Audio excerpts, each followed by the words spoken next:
Yeah, viewers all over the world.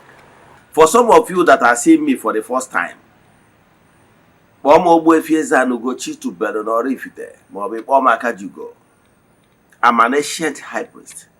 Abụ m onye isi nchụaja na Ugochi tuburu ọdịnala temple. Anyị na-agba afọ gbaa afa miri emi lụkwazi ọrụ mmụọ dị iche iche.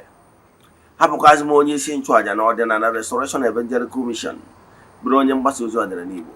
So you can call me a priest or an evangelist. I will answer. My mission is to help people live better life. N'ụbọchị taa n'oge awa nke eziokwu isiokwu anyị ji wee bịa bụ spiritual powers has no boundaries. Spiritual powers has no boundaries. Ọ na-adị mwute na ị nwere ike ịfụ ọtụtụ ndị mmadụ based on ebe ha ghọtadebere. Yes, and ihe onye bụ from okike. Ọtụtụ ndị mmadụ nwere ike abịa na social media na-akụzi so many things.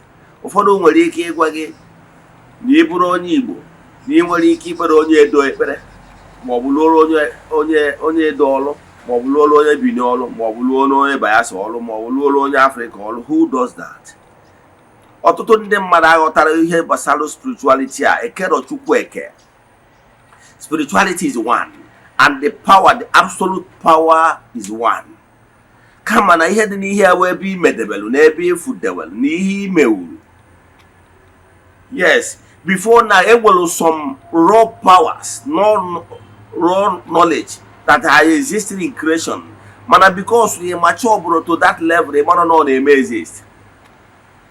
Before now, ụfọdụ ndị mmadụ nwere ndị na-esi ngọ. Elotara m mgbe anyị batara social media ụfọdụ ndị na-esi ngọ na enwere ike ịfụ ọfụ ma ọ bụ gbaa afọ ma ọ bụ mmụọ ozi na onye anọrọ present. And that time we keep saying it's not very possible. Mana o dependere ihe imewu. Etu a ka ọ dịkwa na ngọzi Chukwu. Power, absolute power is real. Mmadụ nwere ike ịbịa na eka encounter of a cold one. Ị nọ n'isi ya bụ onye wee zie ozi maka nwanne nọ ebe tara aka. Ọrụkwa ebe a kwubi okwu n'isi ọ bịa na mmezu. Kedu ka mmadụ ga-esi na-agwa gị na onye Igbo enwere ike ịlụrụ onye nụrụ Yoruba ọrụ ikwelu? Ị nwere ike ikwe because all depends na level ị na-eme operate in the spiritual realm. But I can tell you, ọ bụrụ na ọ bụ n'aha Chukwu okike pụrụ ime ihe niile and na-akpọrọ gị ka ị bụrụ Messiah to agbụrụ niile nọ n'Africa bụ agbụrụ niile nọ n'ụwa, I can tell you that you can intercede in every race. Any human being na-eku ume nwere ike ikwubiri okwu. Kedu ka ndị mmadụ si akụwara ụdị ihe na-etu anyị gwalụ? Ihe ndị a niile ka anyị bịara ka anyị tụwa taa. So pay attention. Tag ma ndị enyi gị ka ha nụ from the horse's mouth. Tag ma ndị enyi gị ka ha nụ from the horse's mouth. I'm an authority when it comes to spiritual matters. Yes. Before we dive into today's lecture proper, important announcement. Each of the 9th of the month of October, our group ritual for the month is still ongoing. You can join us anywhere you are all over the world. Yes, we started this group rituals over 3 years now. We have massive testimonies. So I'm going to show you right here. He gave me a chat me on WhatsApp. For the 3 prayer requests I gave them an altar. Now, you make token donation to the account number. You chat him on WhatsApp. I'm going to other details we need for you in order to book you. But see, pass on call why you get a pay Lomana Hamadu to better temple to entities of powers. Then eventually, we have massive testimonies, believe in me. So I want to test the chat. I'm not going to what you when Uncle say not long. Just pay attention, but keep sharing it. Keep inviting your friends to handle from the horse's mouth. Because today I get liberate or to put them by the bandage you have for my and the Marta. What's up? Don't be getting what I'm being a point of screen gig up here 0805 78 37672. I repeat 0805 78 37672. Yes, you the second number 0813 8243 871. In a point of screen, you still see it. Now let's dive into today's lecture without wasting your time. Get the guy Makiaku. I better today I call out to the man how things work. Among the called ones, Ewelo called was the level by level. Ewelo that or Kaburu that or all the blades here their own families. When that Bolo liberate their own town. When that Bolo the universal messengers. And when they were universal messengers. Yes, but he when he came out Tanya because of where BCM operate and the him at the bello. All called ones are not from the same realms. Yes. And when they say from the higher entities, their existence here on earth is direct intervention of the ancestors, and they pleaded to said a messenger from higher vibrations. Ihe nkuzi na akuzi tata wo ndị gbagotagoro na spiritual consciousness. Ihe na achịkọwala gị bụ na ya enwelu messenger ezitelo ka ọ bịa tụọ ndị mmadụ na-agbụ for the higher vibrations that is beyond ethnicity. Actually, I can digress here a little bit so that everybody will be carried along. I can tell you in the spiritual realm, entities of powers beyond the human being, to liberate my people, in whom I'm well placed. For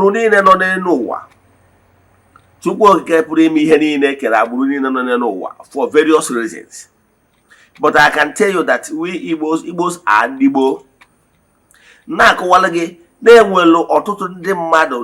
Their existence in here on this particular time is a direct intervention from the higher beings. It could be from the primordial being, primordial queen that interceded and said, who will I send to go and liberate my people? And maybe a higher being volunteer to come to be of great help to liberate people out of their own ignorance.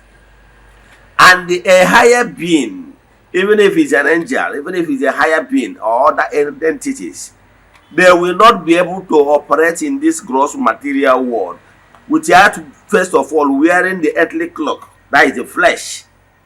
Because in the world of gross material, for you to operate in the land of the living, you must wear this earthly cloak, that is the body.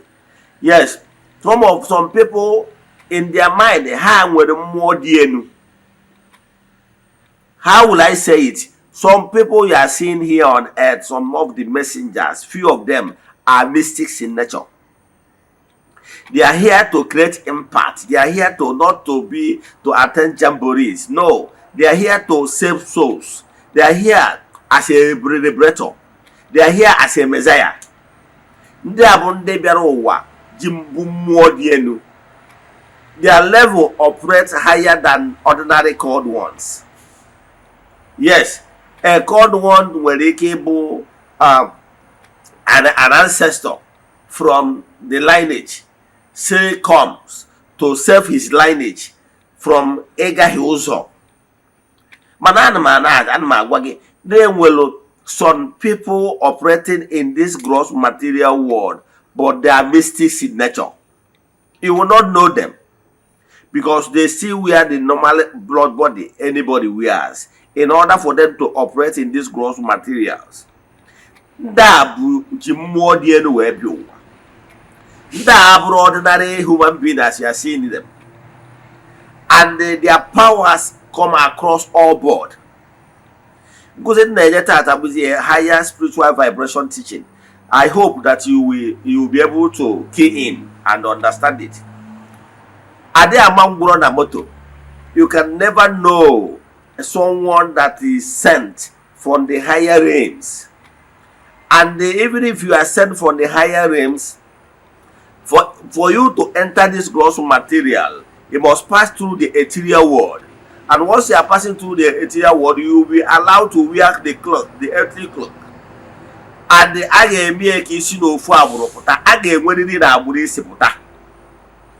and the only day to Abialu is a mystic. And the mystic will a particular job where Zitiek Obialu. Will operate direct prayers, direct supplications from the lineage.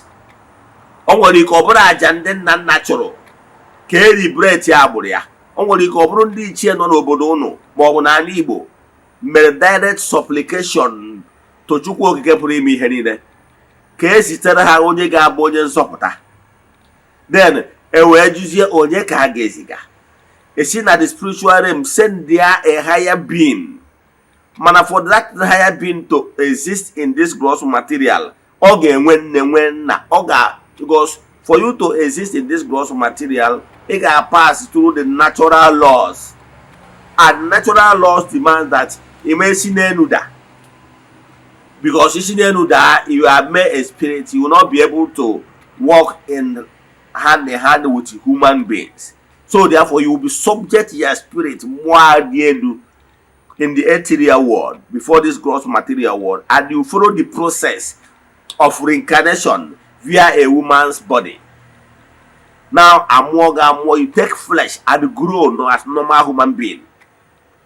Is at the appointed time you begin to notice then when ihe dị iche n'ime gị n'ime ndị ọzọ.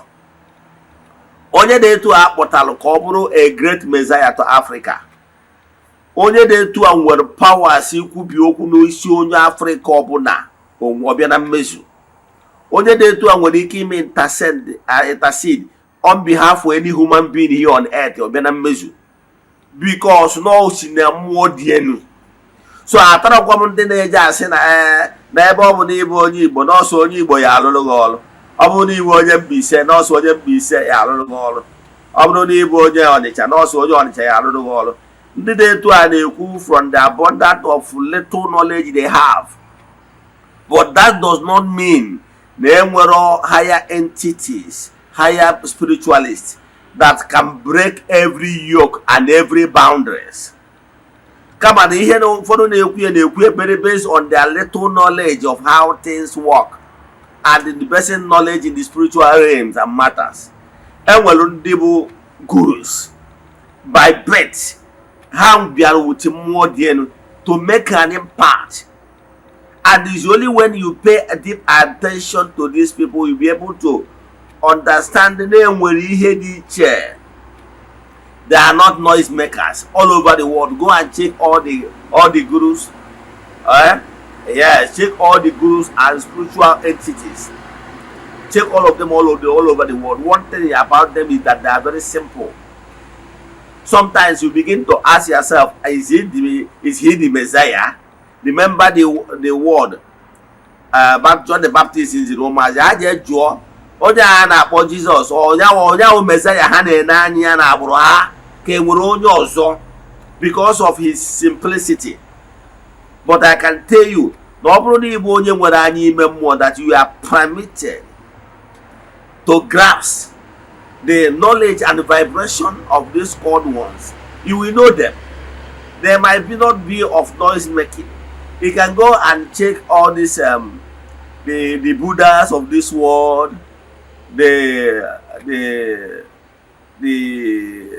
spiritual leaders, the Abroshin of this world, and the rest of them. They are very simple in nature, but actually they are called.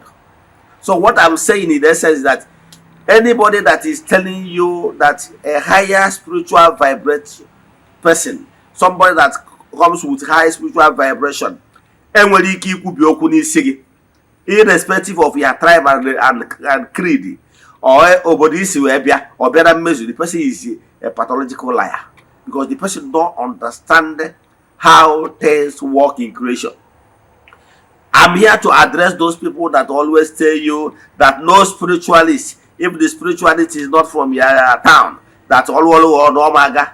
This is a pure lies from an ignorant person, somebody that doesn't even understand how things work.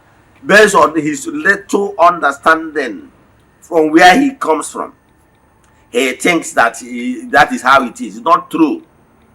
A higher vibration person where he can intercede into every boundaries. I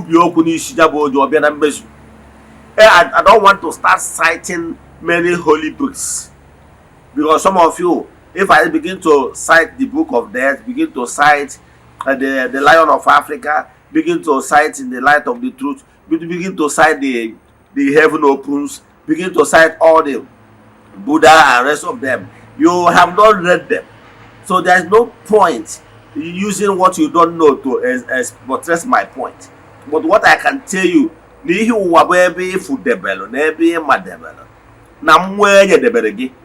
But note, onye akpatara na ịfụ a record one, onye bịara maka mmụọ dị elu, o nwere ike criticize another spiritualist because he understand na onye ọbụla na-eme operate na level ya. O nwere ka utterances ya ga-esi wee na-adị because na ọ dara eche ka o si eche, ọ bụrụ mmụọ na-ekwu mmadụ a na-ekwu. O nwere in-depth knowledge about how things work in creation. So because of that, o nwere higher knowledge. Take it or leave it. There is no competition in destiny. He's not into competition with anybody to compete who knows better or who knows better. O nwere ka mmụọ si ekwu okwu, ọ bụrụ mmụọ na-ekwu obodo ya na-ekwu. Mana ihe na-achị kụwa gịwa nwe onye na-ebelivu na onye mmadụ enwere ike ikwubiri onye abụrụ tribe ya okwu. Lack deep knowledge, lack the mystic knowledge and mystic powers.